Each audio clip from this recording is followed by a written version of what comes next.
What up, y'all? Good to see you guys. We'll get started here in just a quick second.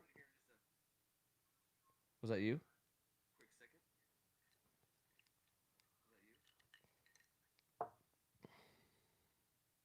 Welcome to the Tuesday night basement Washington football team show. That was our official checker outer. Sounds good. Everything sounds All right, good. our checker outer is confirmed that we are good to go. Excellent. Appreciate all you guys on the board already. James Rainey, evening, sir. Greg Martin.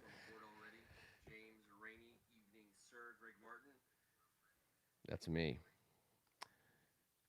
Let's see who else we got. We got a very. Oh, by the way, EO Sleazy DB is in the house. Fix your echo, Greg. You give us a problem, we fix a problem. How about that? It was some echo. All right, you guys ready to get started? I'm about ready to hit the button. Oh, you ready? I should ask if you're ready. Hit the button. I'm gonna hit the button. All right. Can't get started without a little Hall & Oates.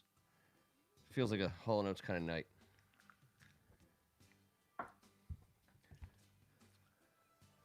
Thank you so much for being with us on a Tuesday night. We sure are thankful to be back after missing a week. We weren't officially Togoed, but we were Milli Vanilli'd last week. There was a storm in the area, and it absolutely destroyed our chances of having a show. I take all the blame though, because there was some technical difficulties that I got to hanging on myself. I'm just glad these guys didn't forget our number. I get it.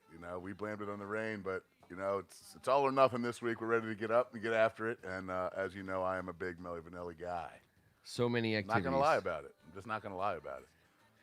What's their so blame it on the rain, but is that their best song? No, I don't think it is. That was their most pop. They got the most love. I think it rose up the charts the most. But I mean, All or Nothing was the jam. And All or Nothing, Girl, Baby, You Know It's True. Girl, You Know It's True is amazing. That Girl, You Know It's True, and Baby, Don't Forget My Number. Ba, ba, ba, ba. So that was That's my all. number one. Yeah, that was the best. I was waiting to see how long it would go. That's- Baby, Don't Forget My Number was the ba ba ba ba ba ba. I mean, Love is Stronger Than Thunder. that's what I put on our text on our tweet last. When Love is Stronger Than Thunder, it sums up everything we stand for. That had nothing to do with Blame It on the Rain. That was Baby, Don't Forget My Number. Exactly, I snuck it in. But I also did the shuffle, the Milli Vanilli shuffle video gif on our tweet as well, because Oh, I thought you did it.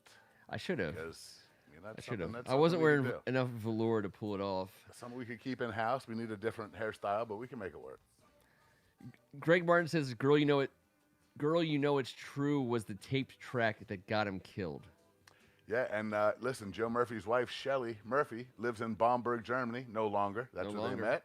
Yep. The gentleman who actually sang the lyrics to the song was from Bamberg, Germany, a friend of Shelley's, the guy that got the hose, the guy whose voice was used. He just, apparently, his song wasn't as good as his dance, or vice versa. Just a sweet, sweet voice. Yeah. Yeah, man. Nothing wrong he with killed that it. guy was up. And he was just, he was like in his early 30s or the late 20s. It wasn't like, but back then, I guess they were looking for something different. If it's a top two behind the music moment, give me the other behind the music moment. VH1 behind the music moment. Greg saying it's a top two behind the music moment. I don't disagree with you at all. I want to know what number one is, because I don't know if anything because also, I mean, obviously we're dating ourselves a little bit, but Milli Vanilli's old, but everyone kind of gets the Milli Vanilli reference, and it was kind of a big deal when it came out that they weren't singing. That was a huge deal. No, it was tough. And then, Terrence Trent D'Arby goes AWOL, and we never hear from him again. I mean, he had two bangers. He wasn't a one-hit wonder. He was a two-hit wonder, but he left the U.S. Army. I mean, is he still in the stockade somewhere? I mean, has anyone heard from Terrence Trent D'Arby? Sign your name across my heart. But wish me love a wishing well. I mean, they were both on my same summer mix. I remember that. I know he has a lady friend next to him pretty much anytime he needs one. He was destroying it. He was a riverboat gambler. Vanilla Ice failing to explain how Ice Ice Baby and Under Pressure were different songs. Yeah, definitely. No, it's dun dun dun dun dun dun dun dun. Dun. Come on, man. That's why Suge Knight held you upside down by your ankles out of the hotel in Vegas, shook all the change out of you, and you signed the paper. Yeah, Greg Martin even spelled it out. He was like, mine goes ding, ding, ding, ding, ding, ding. and what a serious musician he was to understand the difference in tone and beat. Vanilla Totally different. Ice. Also, let us know if the music's coming through too loud. It's not coming through very loud on our headphones at all. I just have it covering up a little white noise in the background. I want to get things started. Now we don't have to live here, and I don't want to live here for the whole show. But I want to get things started with the six pack because and really the sense that that I was trying to convey, and I think for me, um, I was very guarded for the last pretty much since as football fans, when the Super Bowl ends, it's it's like a cactus in the desert time. You know, it's like hold your water in. You got to make it. You got to make it last. You got to be able to go without football, the NFL for So the 6 water months. is the football. So it took me a second. The water is I'm the the cactus. football. All right. All right. We're the cactus. All right. NFL is the water. Okay. It's an oasis. It's a desert. It's very prickly. You're a prickly It's bastard very right now. prickly, and All there's right. no All right. football, no NFL football. That's the desert part. I get it. And whether there's a global pandemic or not, I'm always sad after the Super Bowl, and I'm waiting desperately for September to come, or really even August, so I can watch preseason football, which you've not had to watch this year. Thank the Lord. I know, and so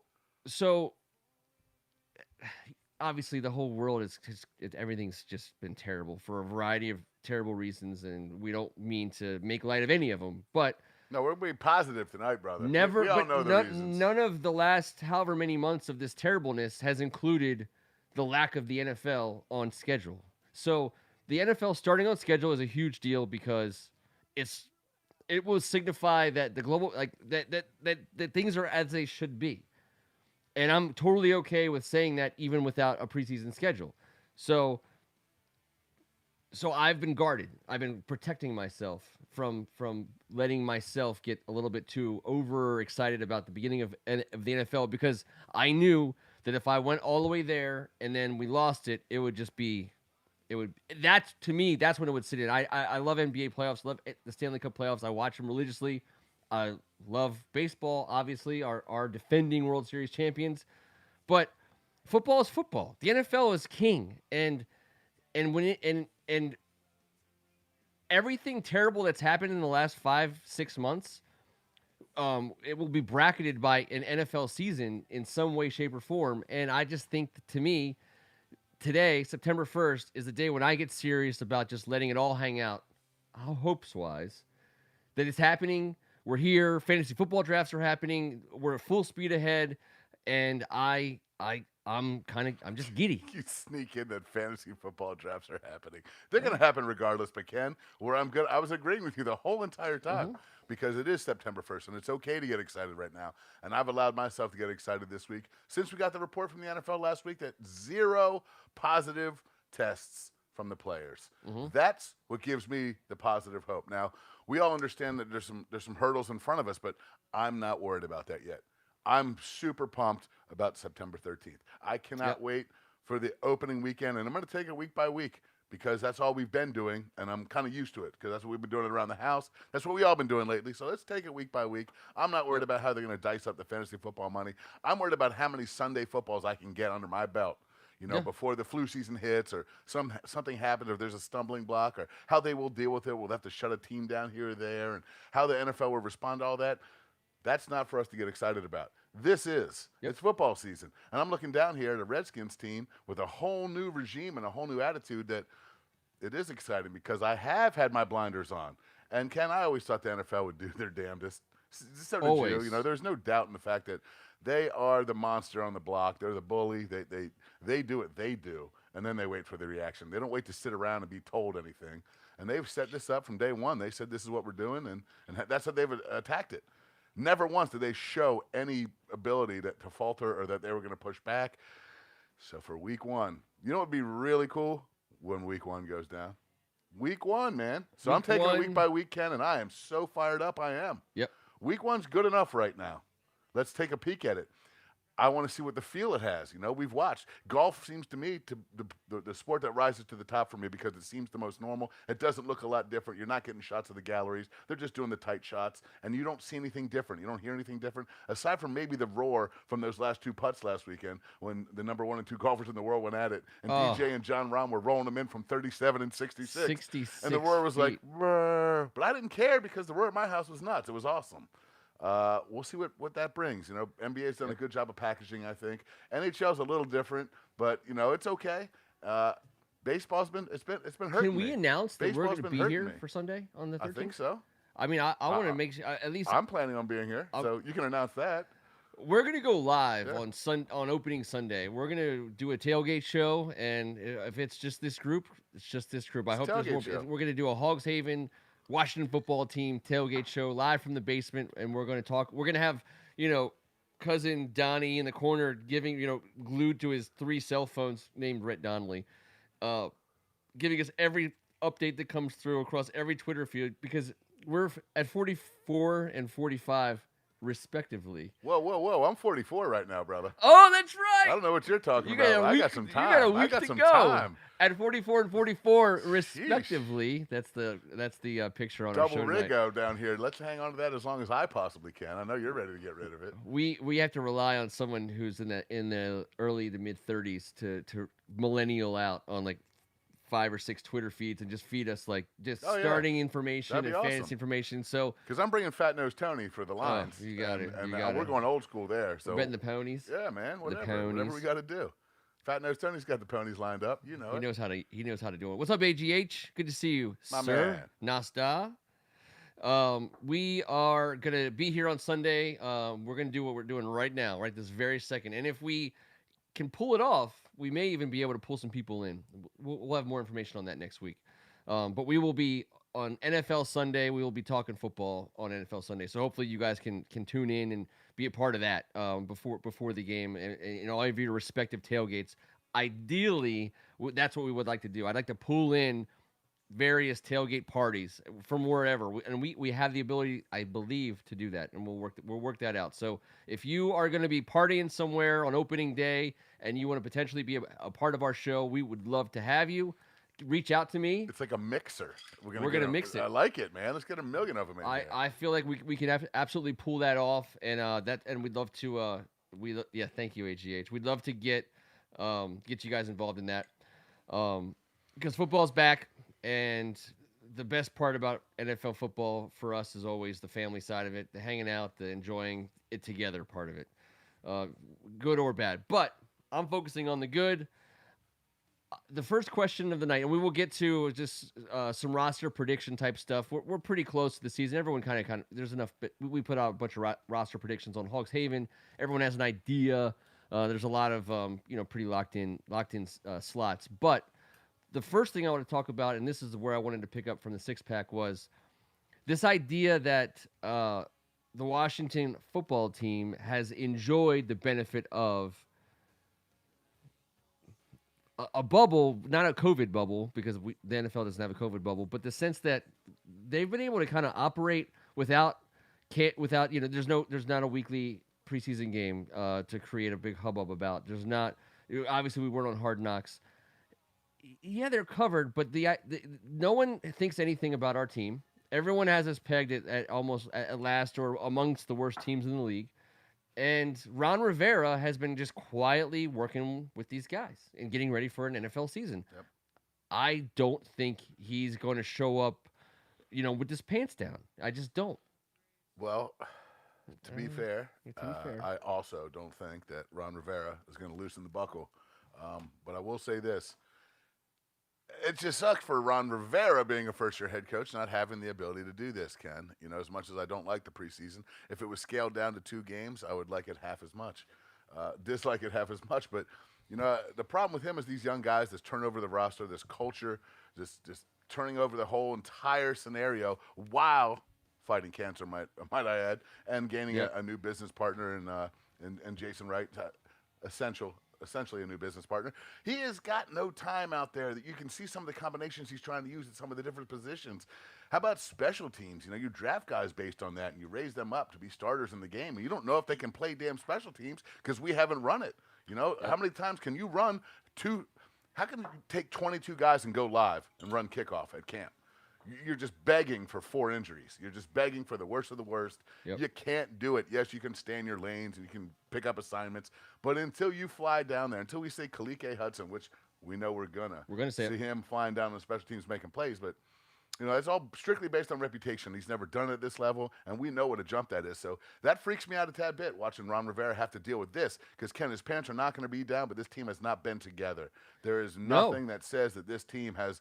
So basically, we're all following, Coach at this point. We're following as Coach. fans and players. And so He's a hell of a guy to follow, don't get me wrong, but I don't know if we can pull this upset off against the Eagles, regardless of their injury situation and what the point spread's going to be. I don't know. So we'll get to the Eagles I'm optimistic. part. No, I'm just saying I'm using that as a. But I just because don't know. Everyone man. else has been going through the same. Everyone Very else true. has the same exact. But they're not implementing a new experience. offense and a new defense, and that's my only point. So no, we're not going to get caught with our pants down as much as you cannot get caught with your pants down if you're implementing a whole new offense and a whole new defense.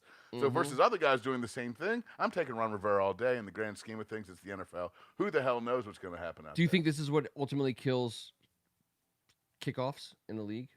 I hope so.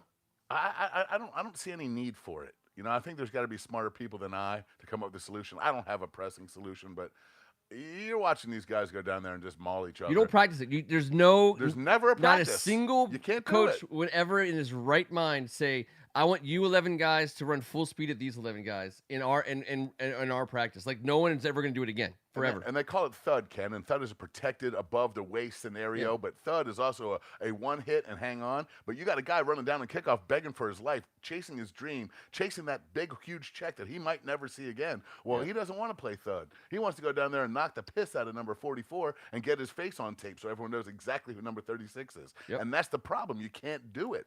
You can't do it at the grade school, high school level, I don't think. In all my years coaching at high school and in grade school and in college, never once did we go live. And when we went thud, we had a brutal injury. Captain Dan Burns, my guy lost a big portion of his senior year practicing kickoffs. Team captain. It stung us down there at Catholic University. How can you imagine it would affect a multi-billion-dollar franchise? I think that the kick, it's not what we came here to talk about, but no. But the fact that they don't, but you made me think. There'll never be a live kickoff practice for the rest of our lives, ever. Or punt return. You can only return. line these things up and hope for the best, and hope that you've got dogs. So out you'll there that get it you'll done. never drop the punt return. Obviously, punting will always be, and I believe in punts. Yeah, you have to. Yeah, no. The punter But will always kickoffs be. are pointless. But yes, see, Especially after you outlaw the ways that they can do it. Everyone is within can't 5 hold yards hands of each anymore, other. you No, can't there's no more wedge. flying wedge. No more V. Yes, you can't do it. That's been a long while, I think, Ken. But no, there's no doubt, Ken. There's got to be a better solution. And I like some of the ideas, and I like what the league. What the hell was it that we just had in DC? XFL? The XFL. No, was it the XFL?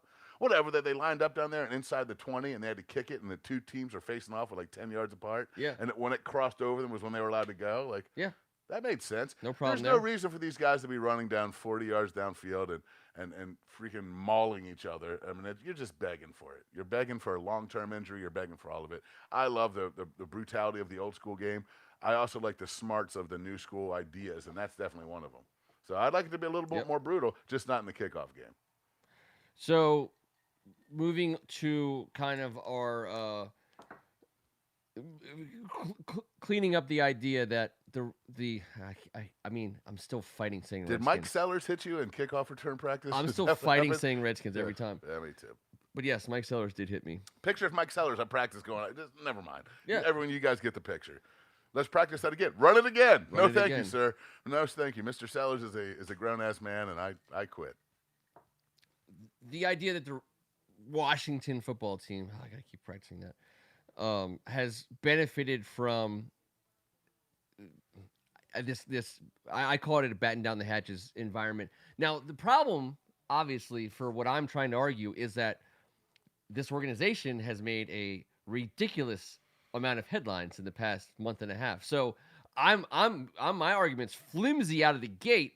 I'm saying from a player standpoint, on the practice fields, in the locker room, underneath the tutelage of men like Ron Rivera and Jack Del Rio, that they have been able to say, here's where we are. Here's our space, our lane.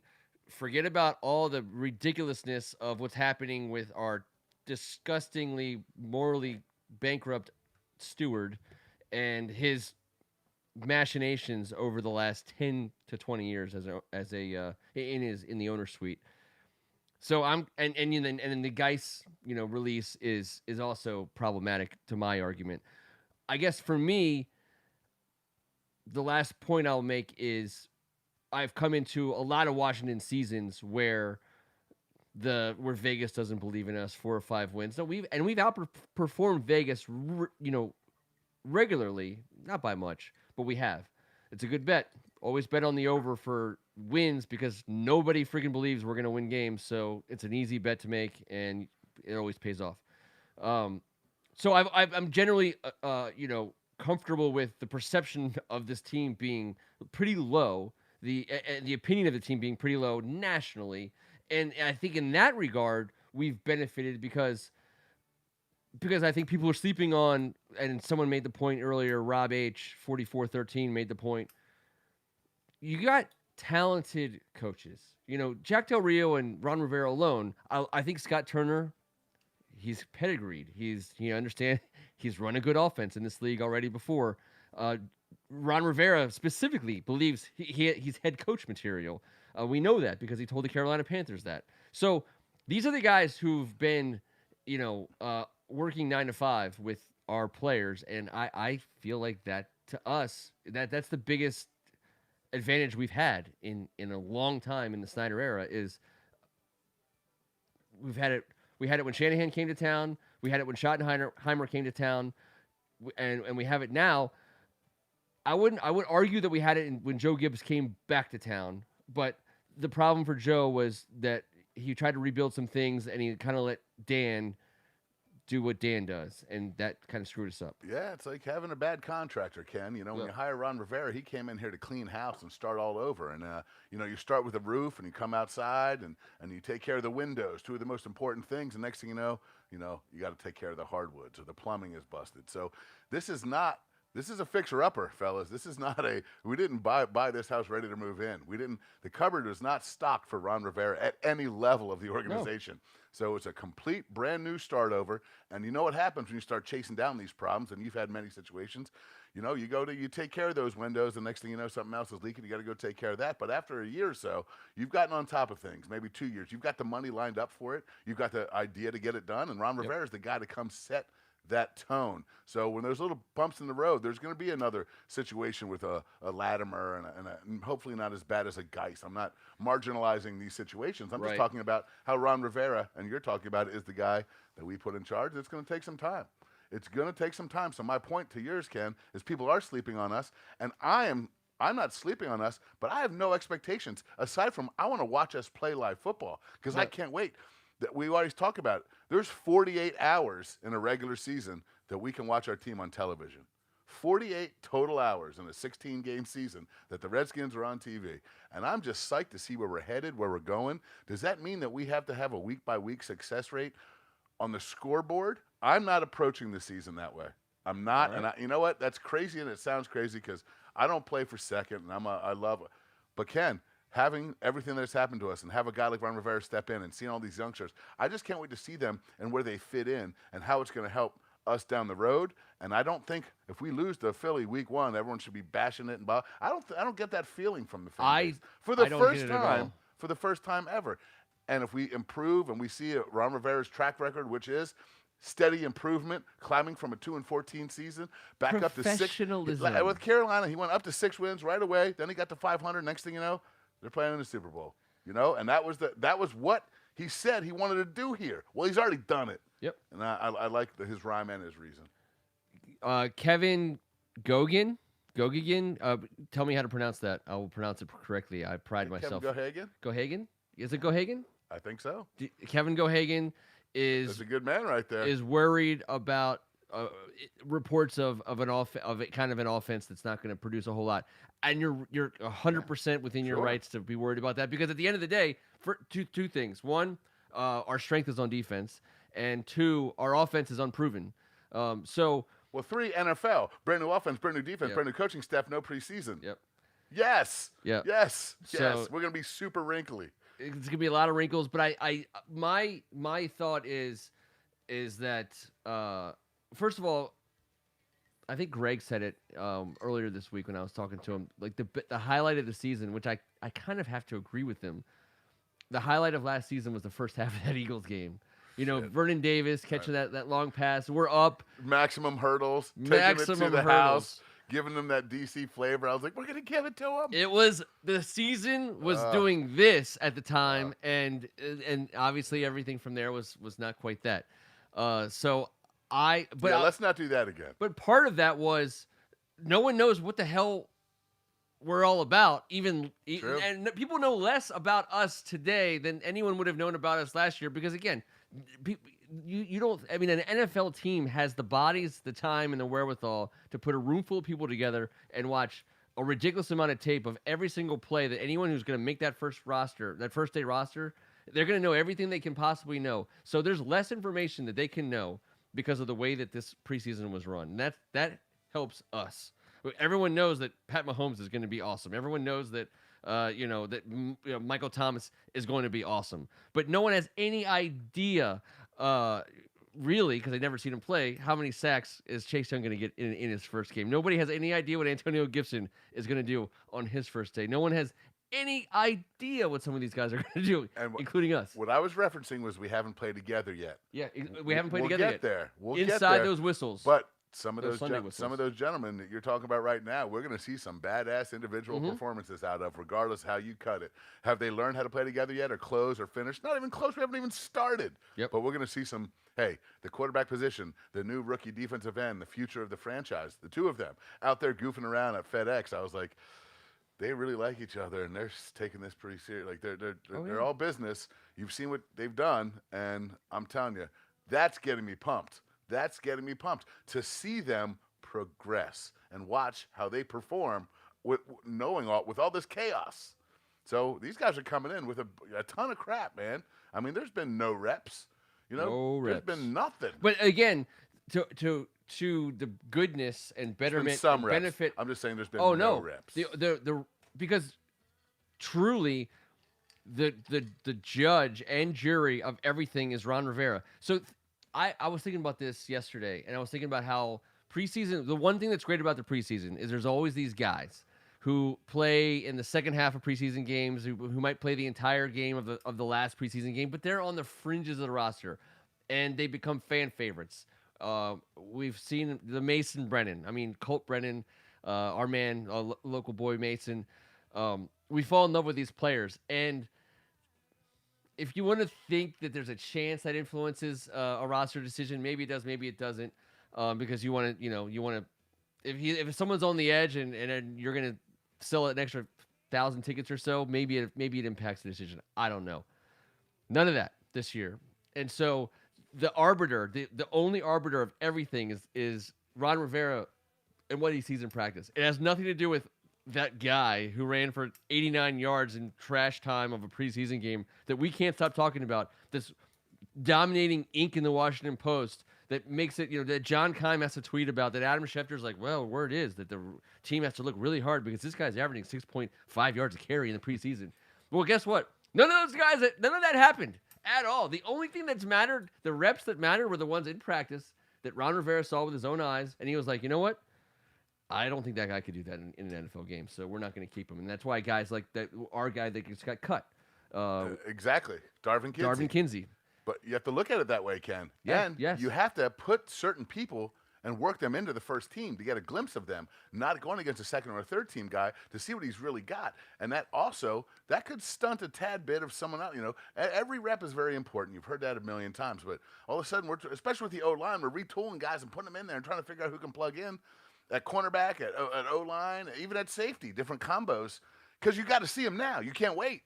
Yep. You got to see him now. Hey, Ron Rivera's, he's paid to win now. Yep. My point was, I have a very patient, prognostication of the season. I'm not ready to say we're going to go 9-7 and make the playoffs and try and fight by and win one. That would be great.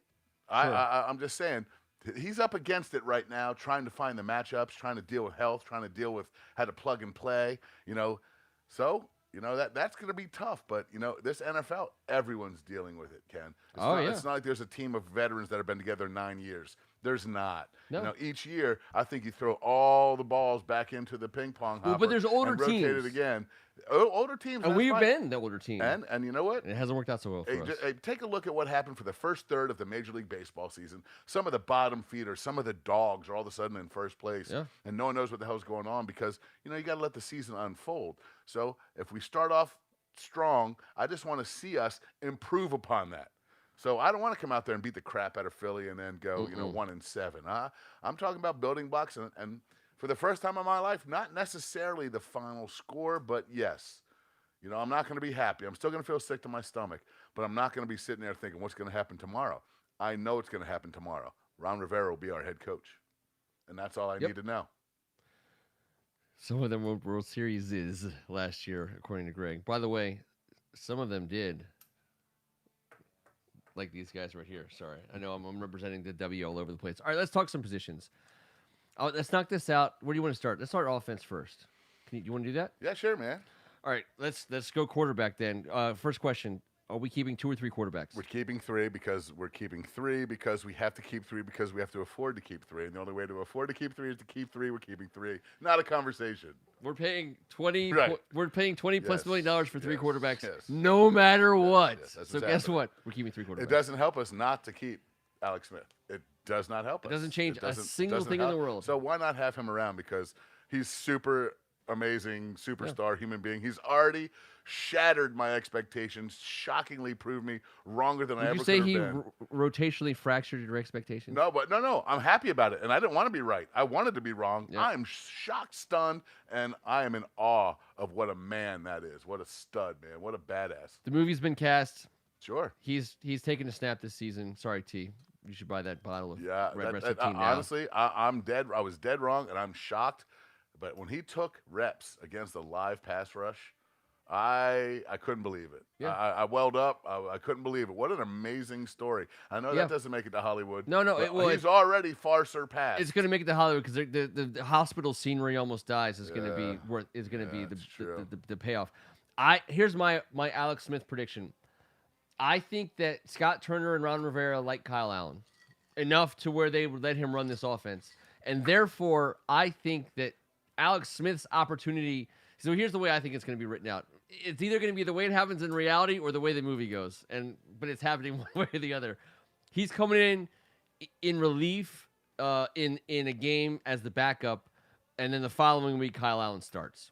So I don't think they're going to make Alex Smith a starter and expose him. Kyle Allen is absolutely the number 2. Yes. Sorry about the movie script. Kyle Allen's the number 2. He's been getting all the number 2 reps. Of Alex course. Smith's been getting some reps here and there. His in best 11 chance, on though, is 11, like to save us in the fourth quarter. In the 9-on-9 run side and then 7-on-7. His best chance is Haskins is scratched. Allen starts that week. Allen gets banged up or something happens or even pulled maybe. Whatever. Conversely, we're making the playoffs. We're 13-2.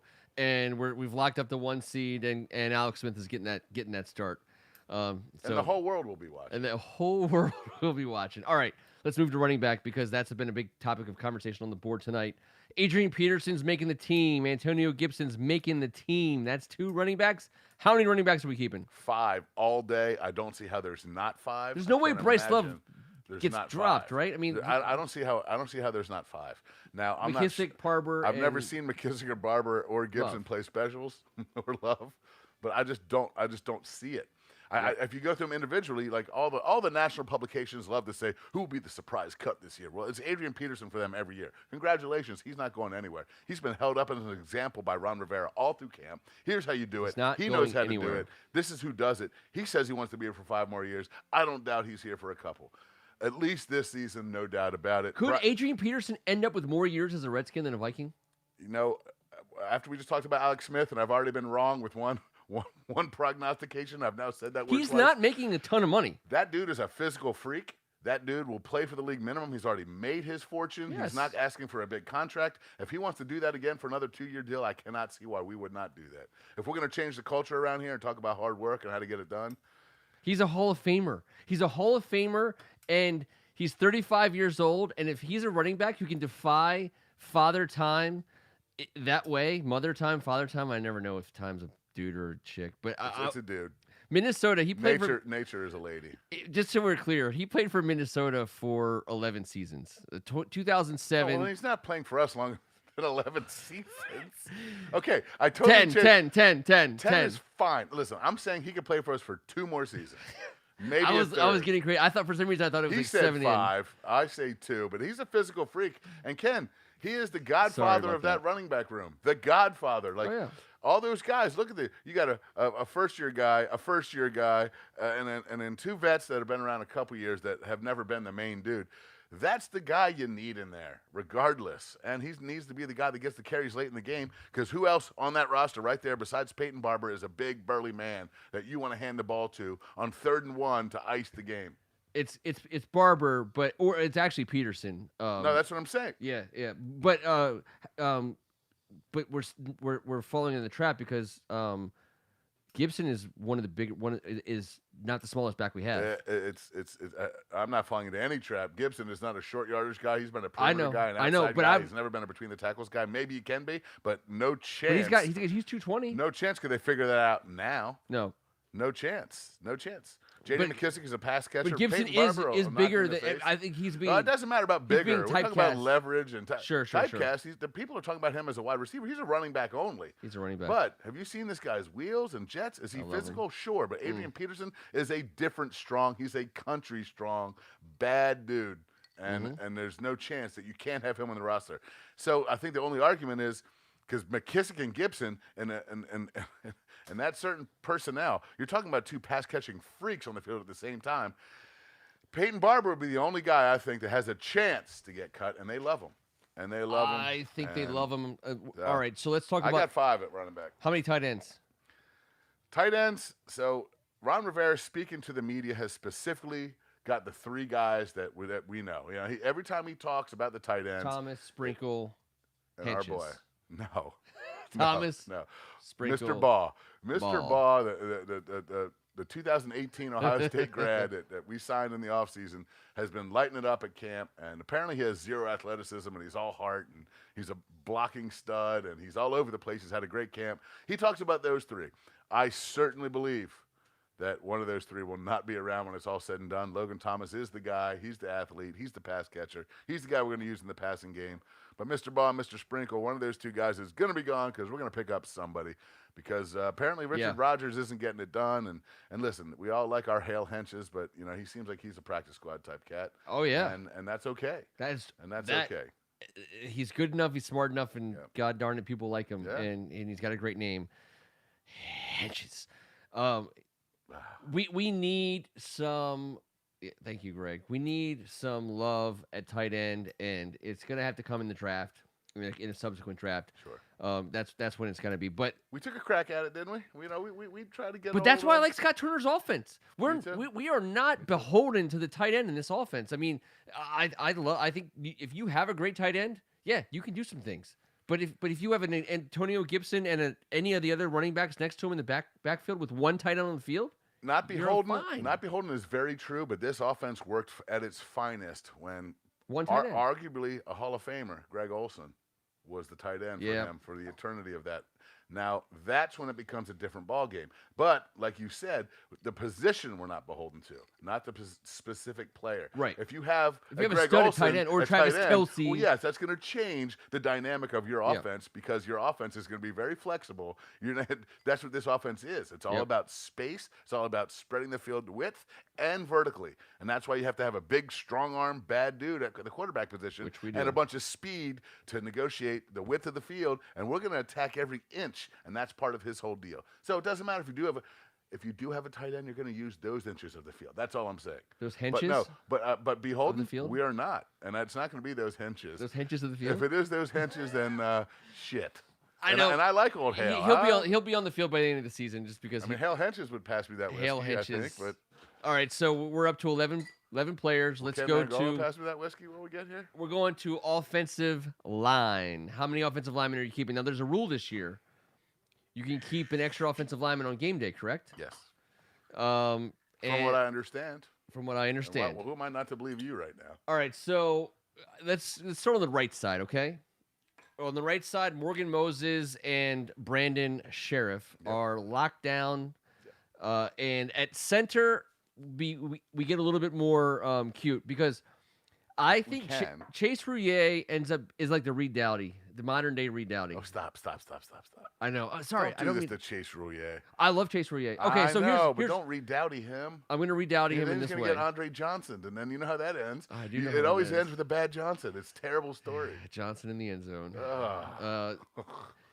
Everyone thinks because it's like this hype over, and you know how I feel about centers. You draft a guy, you have a Keith Ishmael, you get some players. Ross Pierschenbacher, who started there his last Alabama season, and everyone wants to say that you have like the next guy, but on week 1, who's starting for you at center? It's Chase Rouillet. He's our best center. Yes. That's kind of what I mean. Yes. He's our best. He's our best player at the position, and some people might not be super happy about that, but you should be okay with that because he's a good center.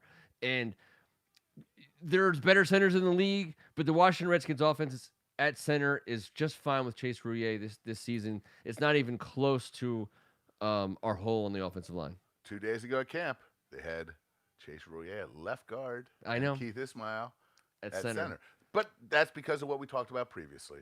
You can't test the guys. that out in the preseason. You can't. You have to figure something out right here and now. And I think we're going to get there. So you talk about the next 2 positions here. Yeah, so let's just move one over because Wes Martin. And that's what we're talking about. I like Wes Martin at left guard, but again, you have Chase Rouillet who can play guard. You have Pierschenbacher who technically can play guard. Both, and I think Pierschenbacher is making the team. I want to ask you about Ishmael. I feel like he's good enough to play in this league, and he's a no-brainer, and he's going to be on our roster. Yeah. He's a developmental guy. We get him a little more beef and a little seasoned. But I don't think you can play him in other. I'm not playing him at guard. I'm not playing. Yeah. Now he had the athletic ability, but he's an undersized guy at best at guard in this league, and he's going to get by with it with his leverage and strength at center. Ken, I'm worried about the fact that. Listen, even if I always revert back to coaching high school football, you're sitting there and you look at everything and you go, you know what would make us great? If Wes Martin could reach out and snatch this job by the balls, take it, own it, and be in control of it. You can understand some of the language you've been reading. No, I'm not saying it's anything like that. He just hasn't reach that level. It's not a no-brainer. The coaches are giving it to him. When he's talking, hey, look at Thomas Davis and look at Adrian Peterson, one of the main quotes from camp a week and a half ago. Look at those guys. Those are the guys getting it done. This is your opportunity. Are you going to take that shit? Yep. Are you going to take this opportunity? So they're begging for him to step up, grab it, and be the guy because it makes us better, and we don't have to start reshuffling the Chase Rouillets of the world and putting the Ishmael at center and the Pierschenbacher at the backup spot and figuring out the rest.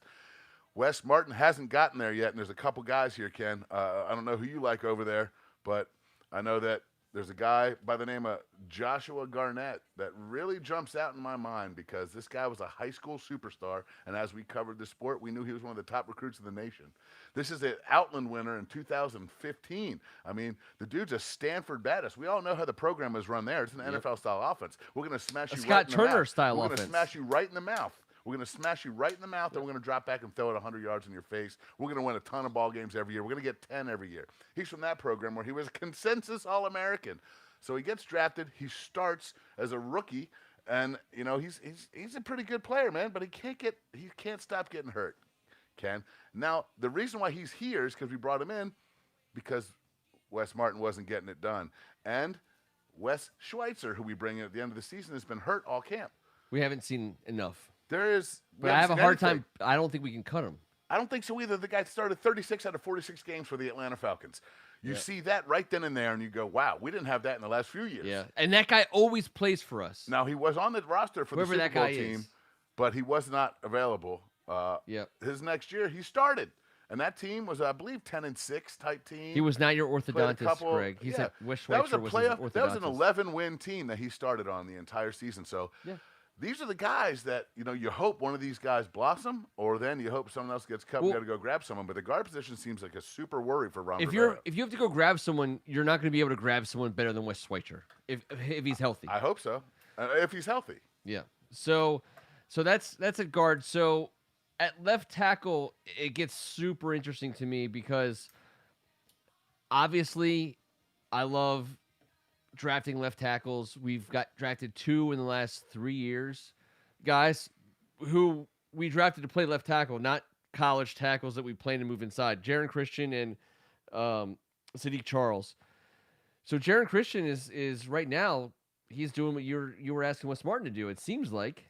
At left tackle, not Yeah, left at guard. left tackle. And it's what we drafted him to do, and we didn't think he was going to be able to get done. And I love that apparently he's getting it done. And I love that he's getting it done at practice every day while going up against Ryan Kerrigan, Montez Sweat, Chase Young, Ryan Anderson. You got bad dudes over there. And then the next 4 guys starting for a job that he's going up in reps every day. You're not kidding me. Jordan Brefford's trying to make a name for himself. Nate Orchard. These are who he's practicing against every day. Yep. I love that, and he's holding his own. They say, does he lose a rep every now and then? Yes, he does. But he's been getting the better of some of these guys on a consistent basis, and I love it. I love bringing Sadiq Charles along at a bit of a pace, at a bit of a medium pace, if you will. Well, you're speaking my language now because that's top.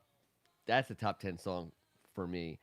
I would love for Sadiq Charles to be our left tackle of the future because and I said the same thing about Jaron Christian, but I think Charles is that guy. When Charles comes back fully healthy, he's gonna be hard to keep off the field. I hope so. I hope that's right because that's what I see. That's what I see too. Well, I see that. Obviously, I could be dead wrong, like I am more often than not. Sure. Yeah, but what I saw out of him, he's a dog, and it's his off the field stuff that needed to be controlled, not his on the field presence.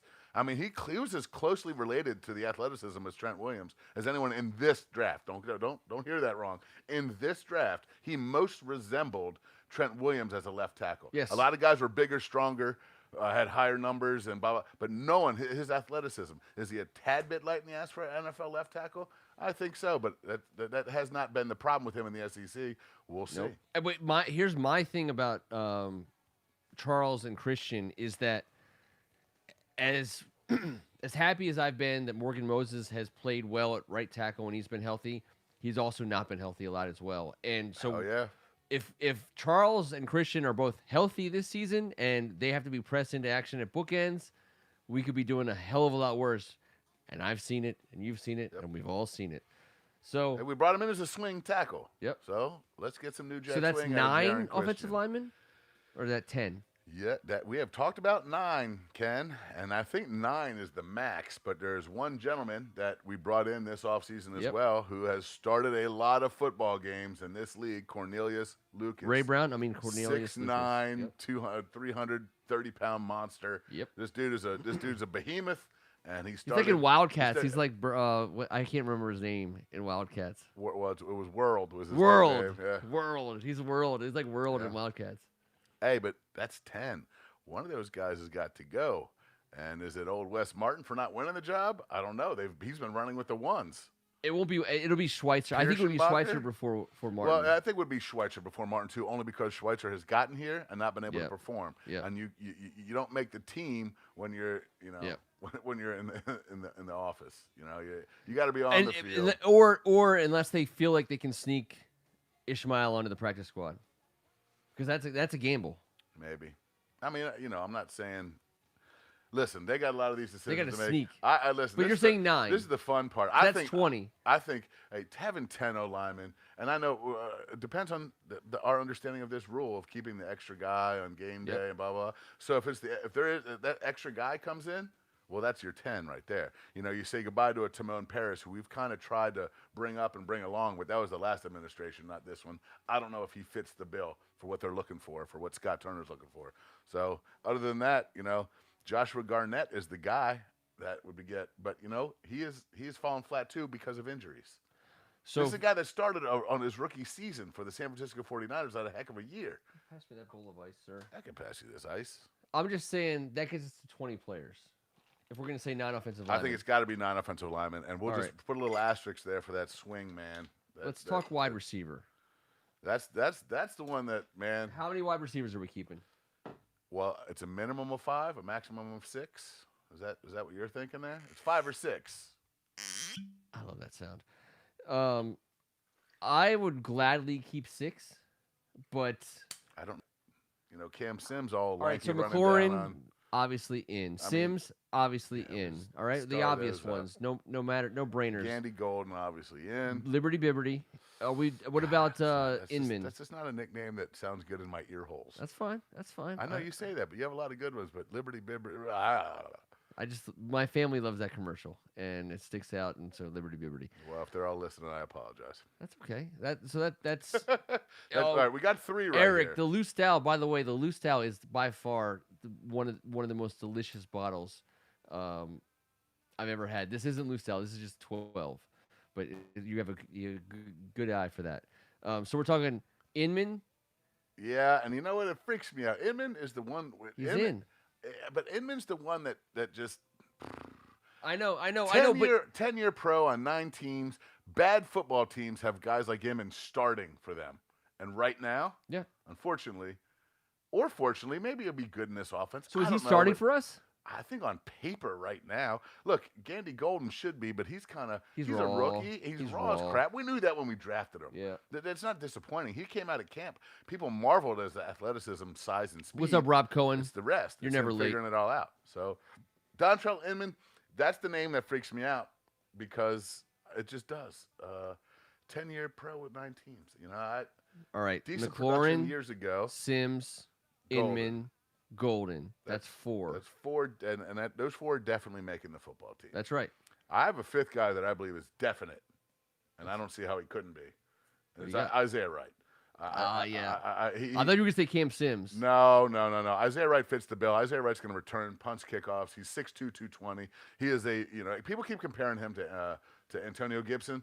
He doesn't have that explosiveness, but he has that size. But he ran wildcat quarterback. He ran the ball from the receiver, from the slot position, from the running back position. He went on routes. He's Mr. Versatility, and he's a special teams cat that has a ton of kickoff returns under his belt. I think that there's no way that this dude, and I don't really, if you watch his highlight tape, how did he not get drafted? He's a 4.4 guy. It's not like because of speed. Yep. I think those 5.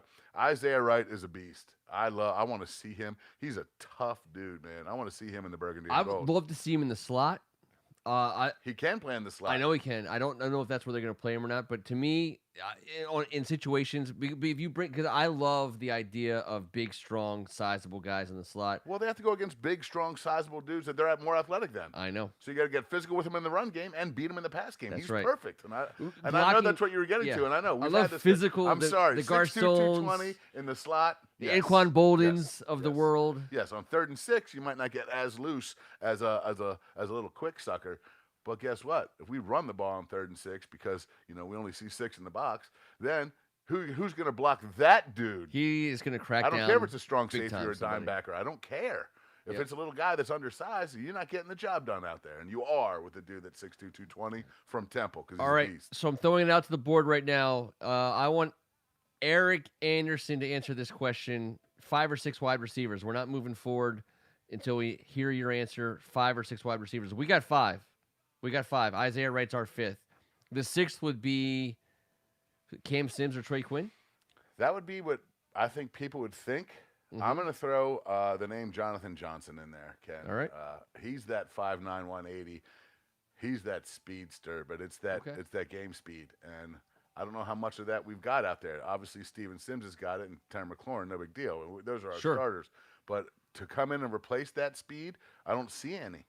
All right, Eric Anderson is he says we're keeping 5 wide receivers, so we are moving forward with 25 players. 25 players on offense. That means we have to fill a defense with 28 players, if I'm not mistaken, to get to 53. Well, plus. Go ahead. No, you go ahead. No, we have the plus. I'm just saying it's not just straight 53. Right. Your special team still has to come into play. Get the special teams. Well, but the total.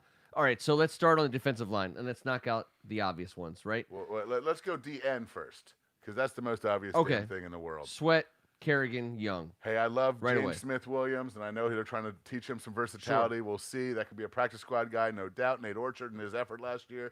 Ken, we love him. We hope he does well.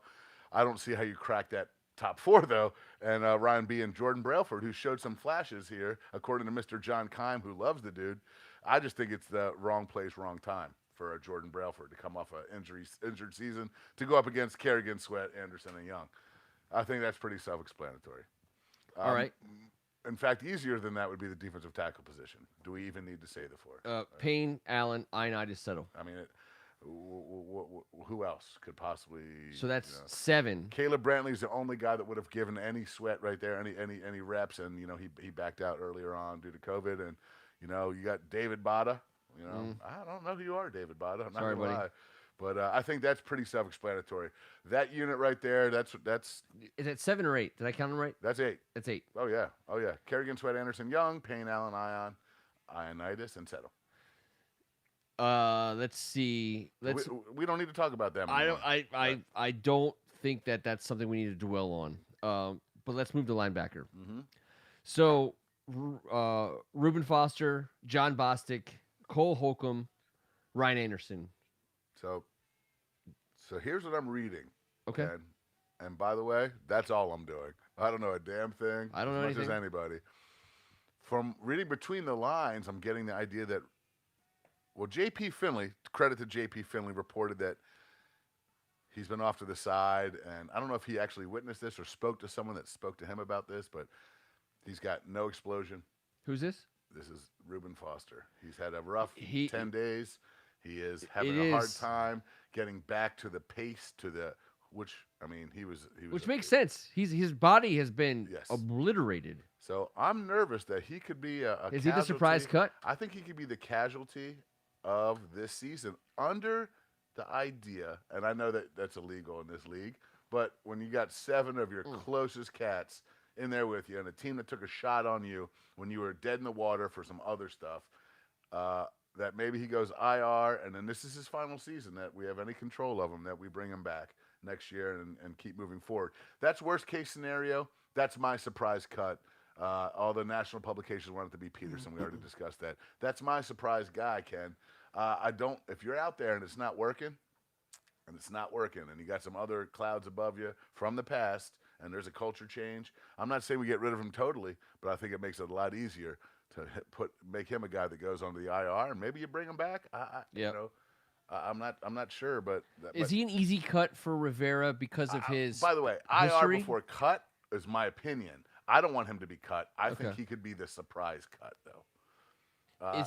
Is he easier to get rid of because of his history, because of a culture situation? In I don't DC? think Ron Rivera is that type of guy to hold something against him that he Okay. hasn't been here for. I think Ron Rivera gets in here and starts anew. So no, I think he can't play. He can't play.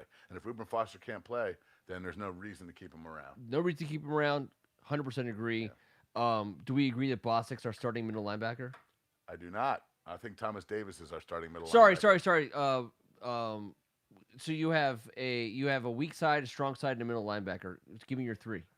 I love Bostic, but I loved him as a middle, as a pig on the 3-4, as one of the inside Yep. guys. I don't know if he can run that himself as the inside. I think that's why Thomas Davis is here. When Ron Rivera got hired, he specifically said the quarterback and the middle I love linebacker. him. That's how You don't think he's a weak side? He said, I'm going to build this team around the quarterback and the middle linebacker, Thomas Davis. Now, Bostic has to learn a new position because he's never played outside, Ken. He's been in there running gaps. I know. He's been playing inside the tackles. He's been playing inside the guards for a majority of his career.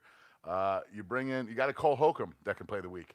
Cole Holcomb, to me, can play the weak or the strong, depending on how big he's gotten, how big of a step he's taken in this sophomore year. But I believe this. I believe Ron Rivera loves Cole Holcomb and loves his versatility. I think when you got a Thomas Davis next to a young backer, that's a big deal. And I believe there's another veteran out there. And for the last 3 days, Kevin Pierre-Louis has been running with the first team. Yep. Now, I get that, but part of that is they've been doing a lot of nickel, Ken. But you know what? We play a lot of nickel, Ken. So I'm not sure if you can really designate 3 specific guys. I think we're going to have 4 starters, and we're going to have guys out there that can play multiple positions. We love our linebacking crew. I mean, I just love the fact that Ryan Anderson has a chance to play end more than linebacker. Oh, I've always said that. He's a defensive end. Yes. So that's that's the first thing that kind of cleans up the discussion. When we already included him in our group. So and I think that's an important like thing to state is like one of the defensive roster mindset changes is A guy who we've been playing at linebacker is no longer playing at linebacker. For that matter, a guy Ryan Kerrigan's technically been an outside linebacker for so many years. That's no longer happening. I think that John Bostic has the experience and veteran savvy that will get him on the field as a Mike guy. But I also had Reuben Foster on the field, and without Reuben Foster, Yeah. by the way, Thomas Davis is a starter on our team. I don't care what position you call him. I don't care what you And freaking call him. and that's the beauty of it. He starts on our exactly. He hasn't been playing middle. He starts on our team. No, he hasn't been playing the middle. Ron Rivera wants him to play the middle Yeah, for a specific reason. because he doesn't have to chase. He doesn't have to chase as much. And he gets to teach. Yes. This is a brand new defense, Yep. and when your middle linebacker's out there and he's a youngster, what is Thomas Davis going to say? You're wrong, Cat. You're wrong, Cat. No, let the middle linebacker be Thomas Davis, do his thing, bring us together as a whole, be the leader of the defense, the quarterback of the backfield, while Bostic is also a starter. I'm calling us 4 linebackers at 3 spots. I got 4 starters. SDH I'm not. obviously involved in So that. he mix. is the backup middle. He Yep. is the future. And guess what? He gets to learn from the greatest. And he could have to step in at any time. The man is 37 years old. But he sits back and learns that spot in my mind. You don't start messing with him. You bring up your quarterback, your next boss dog. You don't bring a backup quarterback in from the receiver position in the NFL. That's right. In college maybe, in high school maybe, but not in this league. And you don't bring your backup middle linebacker in from somewhere else. You bring in a guy that's studied it, that's been there, and in year 3, who captained the defense at Alabama, alpha dog, who was the captain of 10 first top draft picks in the Oh, yeah. draft. He's an animal, man. He's a beast. That's a no-brainer to me, and Kalike Hudson is a no-brainer. How to me. long? So I have Plugged 2 in. questions for you. Plugged in anywhere. How long before Hudson is making coaches wonder if they got to find more places to play him? Well, the good news is the opportunities come a ton when you go nickel and dime. The Yep. guy, we brought him in here because of his ability to blitz off the edge, his ability to blitz up the middle. He has got a knack for blitzing and not being that guy that swings and misses. He's a breakdown freak athlete. Yep. He gets his hands on the ball carrier. He is a great blitzer off the edge.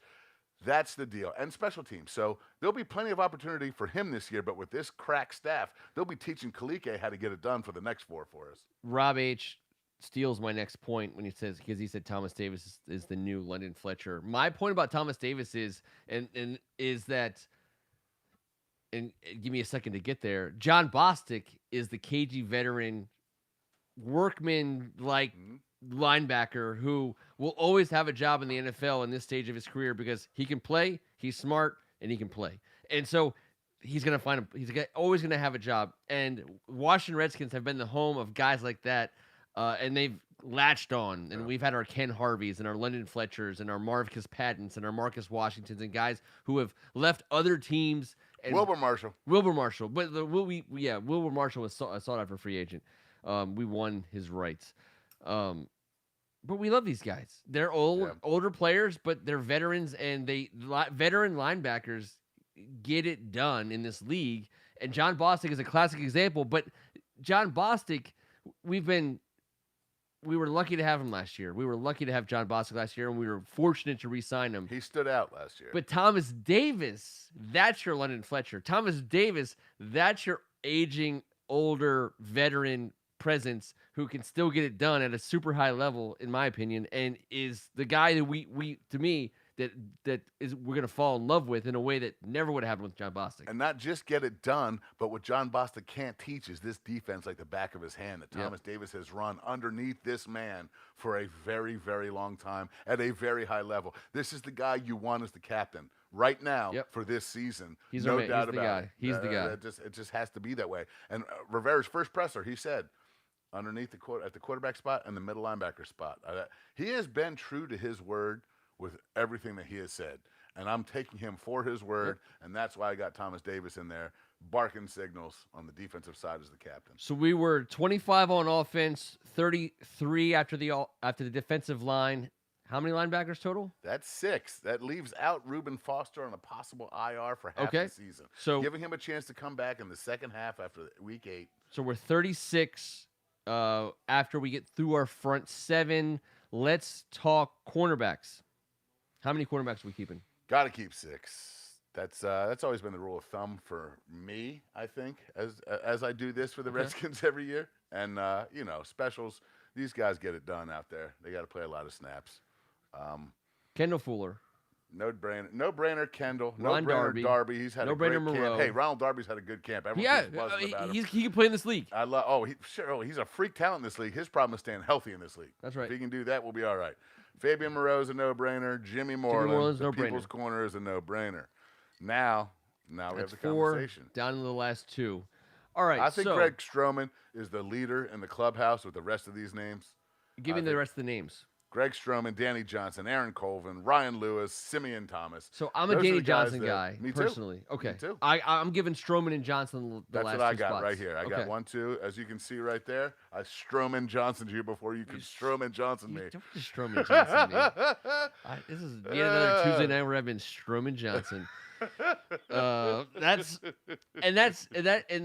corner. Do that from 6 feet, by the way, with a mask on. Please, if you're going to Stroman Johnson, please keep a safe distance. Don't try this at home. We've been limbering up for at least 3 or 4 hours. We've been before the Stroman show. Johnsoning for quite a while.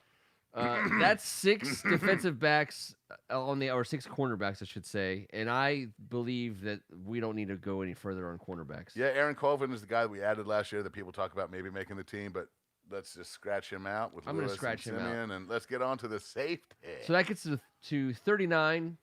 Right, we were 33. You keep saying these numbers. I'm not sure you're getting them. 25 on I'm offense. just gonna count. 25 on offense. 8 defensive linemen gets us to 33. 6 linebackers gets us to 39. 6 cornerbacks gets us to 45. We're now down to safety on defense. Landon Collins is making this team, I believe. I think I'll keep him too. This is where, to me, the real surprise of the preseason has come. Me too. Are you starting Troy? I think it's the most surprising thing in years. Apparently he's just out there smashing fools. How good is he really? Troy Apke. Hey, when Mike Martz coached him in that preseason All-Star game that I talked about years ago, and he said, "This dude is going to be a stud. It's going to take him a while, but when he gets there, he's getting there with the force. He has all the tools. He's raw. He'll get there." I was like, Mike Martz, man, the guy had been to a Super Bowl, offensive genius, greatest show on turf, blah, blah, blah. Was he right? This dude was so wrong. Because he stole the job, right? Because it was Sean Davis's job. It was supposed to be, but no one thought Troy Apke was going to come walking into Ashburn and start smacking dudes in the mouth and taking names and not taking any shit. They're trying to calm his ass down at 7-on-7. He's out there just trying to hurt dudes. He's giving the business. I know. Rivera has had to tone down his shoulder pads. We can't have that. Hey, this is your teammate. This dude's chomping at the bit to show what a freak he is. If he was here, he'd be so uncomfortable because I think Troy is just shirt cocking his way through this preseason in a way he is absolutely shirt cocked his way through this preseason and earned this safety job. To me, that's his nickname. I'm calling him shirt cock from this day He's forward. just doling out Cremini and Portobello bruises all camp long. I know that much. So. Mushroom-shaped tattoos are all across every offensive player that comes through. I know his McKissick's area. got a couple because I keep reading about that. Shirt cock he just Apke. keeps. Logan Thomas got a big old shiitake right in the left rib cage. But Troy Apke is out there. It was more of a portobello. Oh God, shiitake is way better. Shiitake is way better. I said cremini earlier, but I did not pick that up because I'm not. But when you said shiitake, you got me. Yeah. You hit me right here. Yeah. Well, Shiitake. whatever it is, You shiitake'd me. Whatever it right is, here. he's doling out mushroom bruises left and right. That Apke and listen, Sean Davis isn't going anywhere, and guess who else isn't going anywhere? DeShazer, Ken. I know. Is he like 90 years old? I feel like he's been on our team for 10 years. I know, Mr. DeShazer. Like DeShazer. he's an elder, but you know, It's a great name too. And so we're one short, and this is my surprise make of the team. Ken, I enjoy the man. All right. Cameron Curl. His whole catalog. He should be on the team. I think so, and with the special team situation, All right, so we addressed earlier, yes. I think that's very important. This is a young man, Cameron Curl, that started as a true freshman at cornerback for Arkansas in the SEC before he moved to his position at safety. Before he became a badass safety, he started in the baddest ass league in the world as a cornerback. He's 6'1", 200. 6'1", 200, one of the perfect dimensions we've talked about at the cornerback position. As a true in this league, now you understand he's not afraid of a damn thing. He's played specials. He played safety in the league. He excelled. This is a guy that Rivera keeps referencing. And like I said, we don't know. I'm not watching film. We're not sitting there on the sidelines. Just back and forth. Yes, back it's and all forth, read back between and the forth. lines, but all that is reading between the lines and taking a. When you hear him say a late round rookie's name multiple times, you take notice. Yep. And Cameron Curl would be my 50th before you add the special teamers. Our MVP Tress Way, our long snapper Nick, and our kicker Dustin Hopkins. Sunberg. I mean, Dustin Hopkins. You Nick, nailed it. If anyone's been around just for Nick, he just gets Nick now. he's just straight Nick these days. But you know what? That's a fun. That's a lot of fun dudes to keep an eye on, man. But you're gonna keep a guy like Curl because we're one of the youngest. We're top 10, top 15. I mean, we're top half of the league in terms of young talent. We're no longer a veteran laden, aging guy. Town. We have young guys, and the only way Ron Rivera gets us from here to there is by finding out what guys like him can do. Yeah. And so you got to keep, if you're going to keep him around, if you're going to keep guys like, if you're going to take a chance on some of those offensive linemen who we have no idea about, the Ishmaels of the world, for example, and then you have to absolutely keep them on this team. Yeah. You have to, and so. But if we take anything away from the show, is that Troy Apke's what he does is he cocks it across the field. That's what he does. That's what he's doing. That's what he does. He's just out there, doling them out one by one, Ken.